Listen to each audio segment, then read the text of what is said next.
பண்ணு.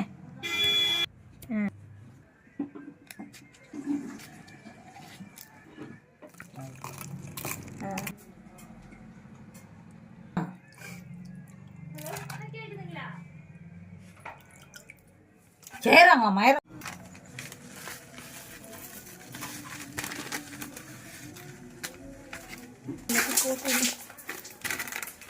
உரத்தை அரைச்சேன் பிரியாணி மசாலா வச்சு. குழம்பு வெங்காயம் போட்டா சாரிடா.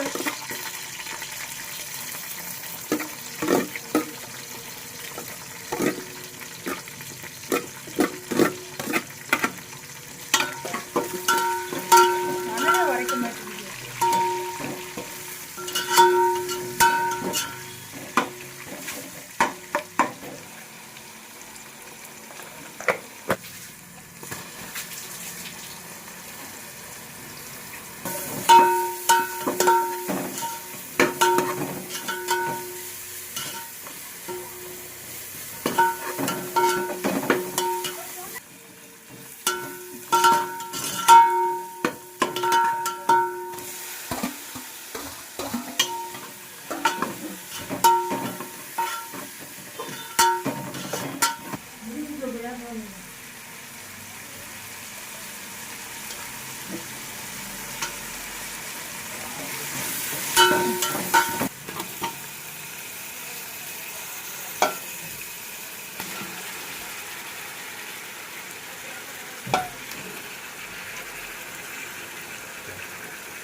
தயிர் கொஞ்சம் புதினா கொத்தமல்லி எடுத்துருவோம்.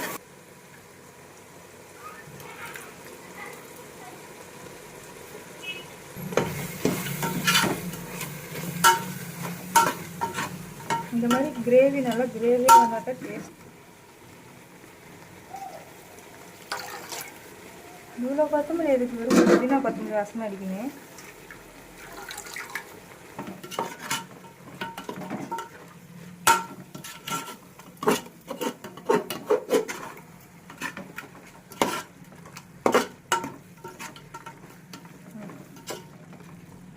டேஸ்ட் பண்ண 2 கப்பு 3 கப்பு 1 கப்புக்கு எத்தனை தண்ணி ஊற்றணும்? 1.5 கப்பு. அது என்ன எத்தனை கப்பு? 2 கப்பு ஊற்றினேன். போட்டேன் 3 கப்பு தண்ணி ஊற்றினேன்.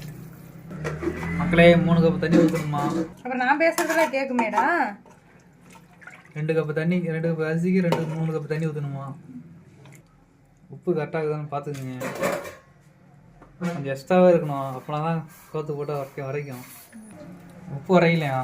திருப்பி எடுத்து போடுறாங்க. வரும் மேடம் வரும். அது இந்த மேடம் தான். அது மிளகாத்தூள்ரா, காரம் பத்தல. மிளகாத்தூள் காரம் பத்திரிக்காங்க, காரம் போடுறாங்க. இந்த நாமளே செய்ய தெரியாம செய்யறோம். இது இந்த சில்லி மசாலா போல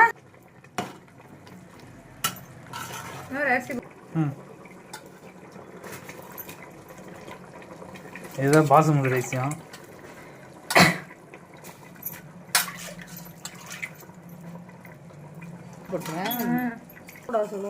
அதெல்லாம் ஒன்றும் பிரச்சனை, அதெல்லாம் ஊறலாம். நம்ம கிண்டுறதை போட்டு டப்பு டப்புன்னு கிண்டிட்டு இருக்க கூடாது, அவ்வளோதான். எல்லாம் கறி போட்டு ஓய் சட்டுன்னு வரட்டா. ஏன் பொறுமையாக வேணாமா?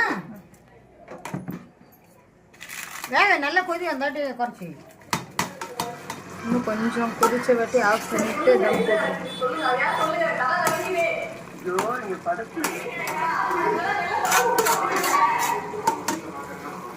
மக்களே இந்த பதத்தில் தம் போட்டால் கரெக்டாக இருக்கும்.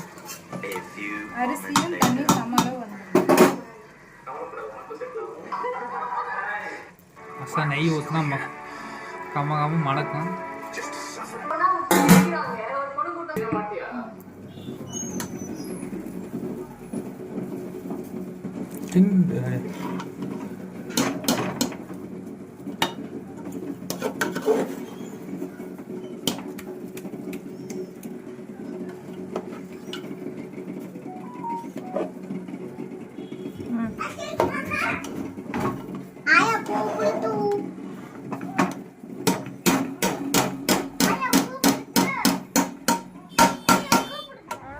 சுடுதுடா என்ன சாவடிக்கிறடா.